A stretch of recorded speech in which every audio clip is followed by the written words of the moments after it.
May 28th, 2022 started like any other day for Dylan Rounds. The morning air was crisp as he moved about his farm with the same methodical precision that had become his trademark. Neighbors spotted him tending to his equipment, checking irrigation lines, doing what Dylan always did, preparing for another day of honest work under the Utah sun. That afternoon, Dylan made what would become his final phone call home. His voice carried across the miles to his family, with the same warmth and normalcy it always had. There were no distress signals, no cryptic messages, no hint that anything was wrong.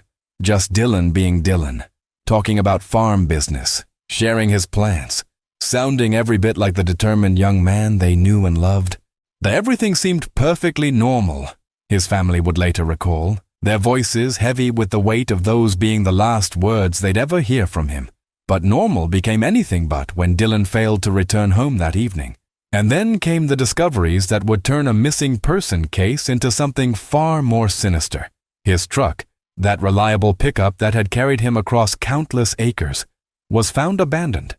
Not crashed, not broken down, just sitting there as if Dylan had simply vanished into thin air. Nearby, searchers discovered his work boots, discarded in a way that made no sense. These weren't boots that had been carelessly kicked off after a long day. Their placement felt wrong, deliberate, disturbing. Something didn't add up. His truck, his boots, but no Dylan. The desert that had witnessed his last moments now held its secrets close, leaving behind only questions that grew more haunting with each passing hour. Where was the young farmer who never abandoned his responsibilities? What had happened in those final hours of May 28th that had torn Dylan Rounds away from the life he was building? When word spread that Dylan Rounds was missing, something remarkable happened in Box Elder County. A community that had watched this young man grow from a boy with big dreams into a dedicated farmer refused to let him disappear without a fight. Within hours, neighbors who barely knew each other were organizing search parties. Farmers left their own fields unattended. Store owners closed early. Elderly residents who hadn't walked far in years grabbed walking sticks and joined the effort. This wasn't just about finding a missing person. This was about finding one of their own. "We're not giving up on that boy," became the rallying cry that echoed across the desert landscape. The search operation that unfolded was nothing short of extraordinary. Helicopters cut through the sky in systematic patterns, their rotors beating a rhythm of desperate hope against the vast silence below. Drones equipped with cameras swept over terrain too treacherous for human searchers, their electronic eyes scanning every canyon, every gulch, every shadow that might hide a trace of Dylan.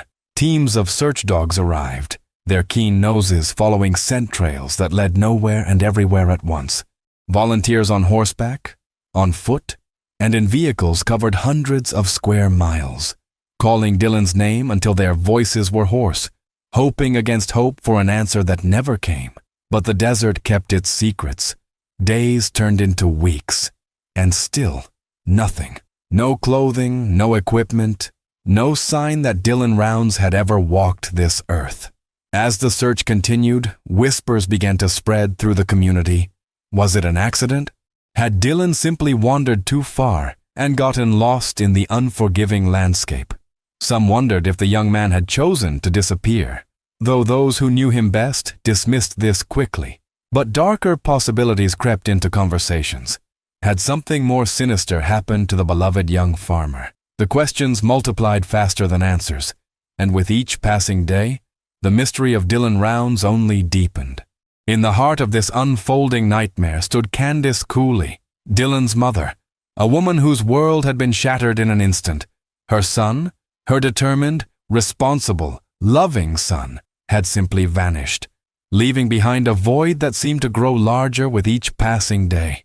Dylan wouldn't just disappear, Candace would say, her voice steady, despite the tears that threatened to fall. He had plans. He had dreams.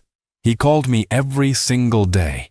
"Something happened to my boy, and I won't stop until I find out what." Candace refused to entertain the theories that Dylan had simply wandered off and gotten lost. She knew her son better than anyone.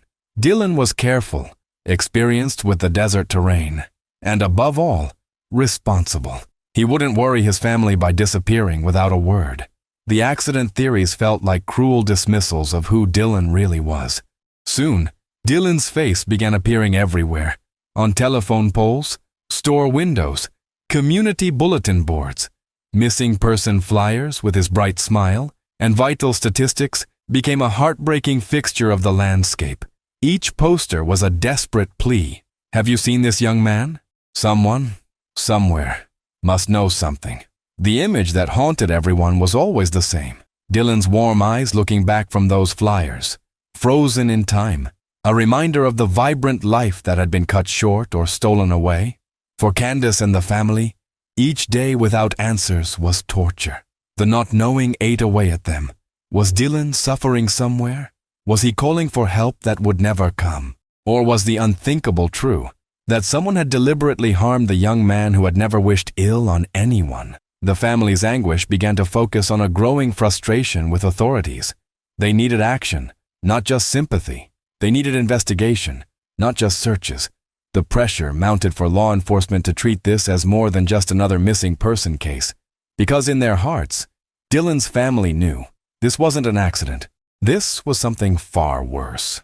As weeks turned into months, the investigation into Dylan Round's disappearance took a darker, more complex turn. What had initially seemed like a tragic accident was beginning to reveal itself as something far more calculated and sinister. Investigators returned to Dylan's abandoned truck with fresh eyes and new questions. Something about its location had been bothering seasoned detectives. The positioning seemed wrong, too deliberate. After careful analysis, they reached a chilling conclusion. The truck had been moved.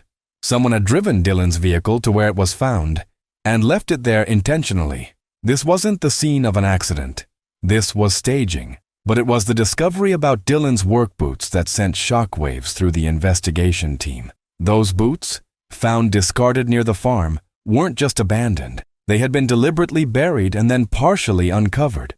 The soil patterns told a story of concealment and exposure, as if someone had tried to hide evidence and then thought better of it. Those boots were planted. Investigators would later reveal. Someone wanted us to find them, but they also wanted us to think Dylan had simply walked away from his life. The implications were staggering. This wasn't a young man who had wandered off into the desert and gotten lost. This wasn't an accidental tragedy. Someone had taken Dylan Rounds, and that same someone was playing an elaborate game with investigators, leaving clues that led nowhere while covering tracks that might lead somewhere. The local sheriff's department, recognizing they were dealing with something beyond their usual scope, made the call that would change everything. The FBI was brought in. Their federal resources and expertise now focused on the windswept farms of Box Elder County. What had begun as a missing person case was now officially something much more serious. Dylan Rounds hadn't just disappeared. He had been taken, and whoever was responsible was still out there, possibly watching, possibly planning, certainly dangerous. The desert had become a crime scene, and the hunt for answers was just beginning. In every small community, there are those who stand out for the wrong reasons.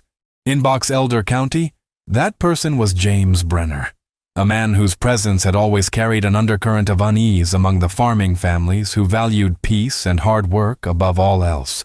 Brenner wasn't just any neighbor.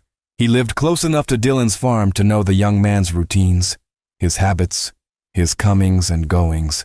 While Dylan was known for his friendly waves and helping hand, Brenner was the kind of person others crossed the street to avoid, a man whose eyes held something cold and unpredictable. As investigators dug deeper into Dylan's disappearance, Brenner's name kept surfacing in conversations, not because people suspected him initially, but because his behavior in the days following Dylan's vanishing had been odd. Where others showed concern and joined search parties, Brenner had remained notably absent, almost indifferent to the tragedy unfolding in his own backyard. The FBI's background check on James Brenner revealed what the community had long whispered about, but never fully known. This wasn't a man struggling with life's challenges.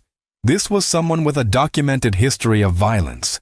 Previous arrests painted a picture of escalating aggression, of a person who solved problems with his fists and had little regard for the law or other people's safety. When you see someone's criminal record, one investigator would later note, Patterns emerge, and Brenner's pattern was troubling. Slowly but steadily, circumstantial evidence began building around the volatile neighbor. His proximity to Dylan's farm, his absence from the community search efforts, his criminal past, the timing of his movements in the days surrounding May 28th. None of it was conclusive, but together, these pieces were starting to form a disturbing picture. For the first time since Dylan's disappearance, investigators had someone to focus on, someone whose past suggested he was capable of violence, someone who had opportunity, who knew Dylan's routines, who lived close enough to act. James Brenner had emerged from the shadows as the prime suspect in Dylan Round's disappearance. Even with a suspect in their crosshairs, investigators found themselves trapped in a maddening limbo. James Brenner could be watched, questioned, and scrutinized, but the hard evidence needed to make an arrest remained frustratingly elusive.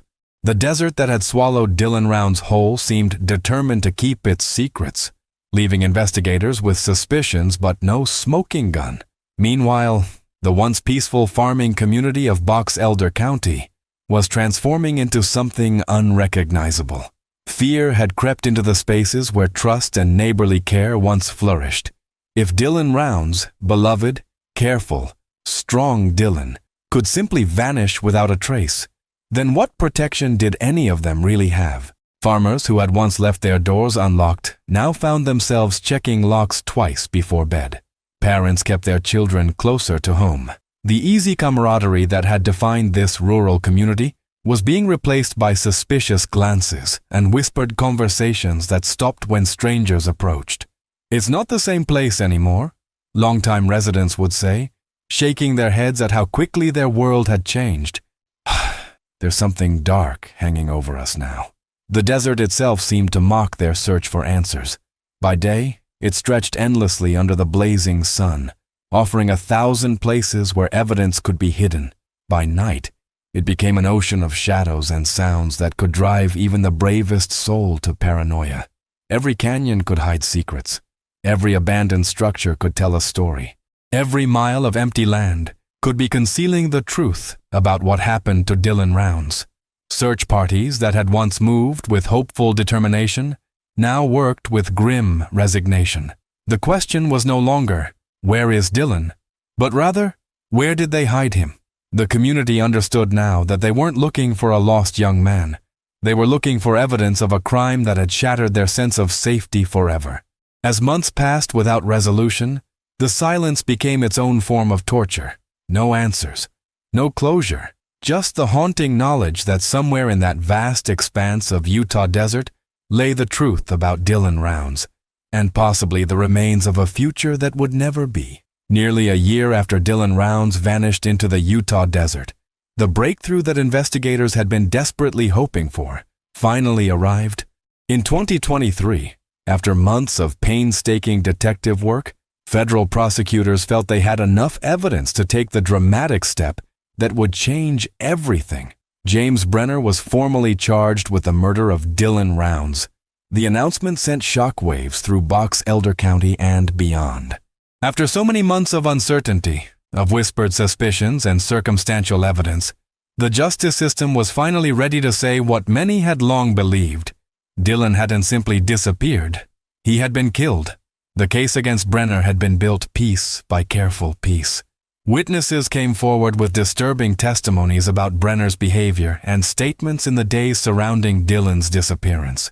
Digital evidence painted a picture of his movements that contradicted his alibis. Forensic analysis of the staged evidence at Dylan's farm pointed directly toward someone with Brenner's knowledge and access. The evidence was overwhelming, prosecutors would later explain. This wasn't a random crime. This was calculated, deliberate, and cruel. Cell phone data placed Brenner in locations that aligned perfectly with the timeline of Dylan's disappearance. Witnesses reported seeing him near Dylan's farm when he claimed to be elsewhere. Perhaps most damning of all, investigators discovered that Brenner had made inconsistent statements about his whereabouts on May 28th, statements that unraveled under scrutiny. For Dylan's family, the formal charges brought a mixture of relief and renewed anguish. Finally, someone was being held accountable. Finally, the justice system was acknowledging what they had known in their hearts. that Dylan had been murdered. But even with murder charges filed and a suspect in custody, one haunting question continued to torment everyone who loved Dylan Rounds. The evidence might prove that James Brenner had killed the young farmer, but without a body, questions remained. Where was Dylan? Until Dylan came home, until his family could lay him to rest with dignity, the case would feel incomplete. The desert still held its most precious secret. Even with James Brenner behind bars awaiting trial, Candace Cooley refused to let her son's story fade into the background noise of another unsolved case. For her, the formal murder charges were just the beginning of a different kind of battle, one fought not in desert searches or courtrooms, but in the court of public opinion and the relentless pursuit of answers. Dylan deserves to be remembered, Candace would say, her voice carrying the strength that only a mother's love can provide. He deserves to come home, and I won't stop fighting until that happens. Candace transformed her grief into action, launching public campaigns that kept Dylan's face and story in the spotlight. Social media became her weapon of choice. Facebook posts that reached thousands, Twitter threads that went viral, Instagram stories that humanized her son beyond the headlines. Every platform became a tool in her mission to ensure that Dylan Rounds would not be forgotten. The local and national media took notice. Dylan's story appeared on true crime podcasts, television news segments, and newspaper features.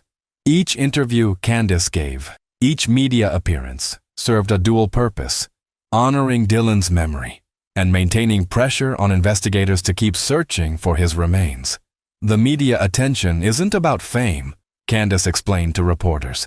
It's about accountability. It's about making sure the people with the power to find Dylan know that the world is watching. The strategy was working. Online communities of amateur investigators began analyzing the case, sharing theories and potential leads. Tips continued to flow into law enforcement. The constant media coverage meant that investigators couldn't simply file the case away and move on to other priorities. Family members, friends, and supporters organized vigils, fundraisers, and awareness events. Dylan's face appeared on billboards along Utah highways. His story was shared in farming communities across the country, resonating with people who understood the rural way of life he had embraced. Through it all, Candace's message remained consistent and powerful. Until Dylan comes home, the fight continues. Her relentless advocacy had transformed a local tragedy into a national story, ensuring that pressure remained on everyone involved to find the answers that would finally bring Dylan Rounds home. April 2024. Nearly 2 years after Dylan Rounds had vanished into the unforgiving Utah landscape, the desert that had guarded its secrets so jealously finally broke its silence. In a remote area near Lucin, Utah, miles from where anyone had been searching, human remains were discovered by investigators who had never stopped looking. The call that Candace Cooley had been both dreading and hoping for came on a spring morning that had started like any other. Law enforcement officials, their voices heavy with the weight of what they had to share, delivered the news that would change everything. They had found Dylan. The forensic confirmation process that followed felt like an eternity to his family. DNA analysis, dental records, every scientific method available was employed to ensure absolute certainty. But when the results came back, there was no longer any doubt. The remains belonged to Dylan Rounds, the 19-year-old farmer who had dreamed of building a future from the desert soil. "We can finally bring Dylan home," Candace said through tears that mixed grief with relief. "After all this time, after all the searching and waiting and wondering, we can finally bring our boy home." The location where Dylan was found told its own heartbreaking story, hidden in terrain so remote and desolate that searchers had never reached it. His remains had lain undisturbed for nearly 2 years. The desert had claimed its victim and kept him far from the loving arms of those who had never stopped looking for him. For the community of Box Elder County, the discovery brought a complex mixture of emotions. The mystery that had haunted them was finally solved, but the solution brought no joy, only the confirmation of their worst fears. Dylan Rounds, the young man who had embodied their hopes and dreams for the future, was truly gone. The disappearance finally had its answer, but that answer came wrapped in tragedy that no one could undo. Dylan would never fulfill his farming dreams, never call his mother again, never wave to neighbors as he worked his beloved land. The desert had revealed its secret at last, but the revelation only deepened the sorrow of those who had loved him. With Dylan's remains finally recovered, the wheels of justice could turn with renewed purpose. James Brenner, who had already been charged with murder, now faced additional formal charges that reflected the full scope of his crimes: homicide and concealment of a human body. The evidence that had once been circumstantial now had the weight of physical proof behind it. The discovery of Dylan's body had provided prosecutors with the final pieces they needed to build an unshakable case. The remote location where he was found, the deliberate concealment, the timeline that matched Brenner's movements. Everything pointed to a calculated act of violence followed by an equally calculated cover-up. For the tight-knit farming community of Box Elder County, watching Brenner face the full consequences of his actions brought a sense of relief that had been 2 years in the making. The man who had shattered their sense of security, who had stolen one of their brightest young lights, would finally be held accountable by the full force of the law. It won't bring Dylan back, neighbors would say, but at least justice will be served. The legal proceedings that followed would ensure that Brenner could never again threaten the safety of innocent people. The community that had lived in fear since Dylan's disappearance could finally begin to heal, knowing that the person responsible was behind bars and would remain there. Candace Cooley, who had fought so tirelessly to keep her son's story alive and to push for answers, could finally see the justice system working as it should. Her advocacy, her refusal to let Dylan be forgotten, had played a crucial role in ensuring that his killer would be held accountable. The desert had kept its silence for so long, holding Dylan's story in its vast emptiness, while a killer walked free. But secrets, no matter how well hidden, have a way of coming to light. The same landscape that had concealed the truth had ultimately revealed it. The desert had kept its silence. Until now, Dylan Rounds would never achieve the farming dreams that had burned so brightly in his young heart. But his story, his memory, and the justice served in his name would ensure that he would never be forgotten by those who loved him.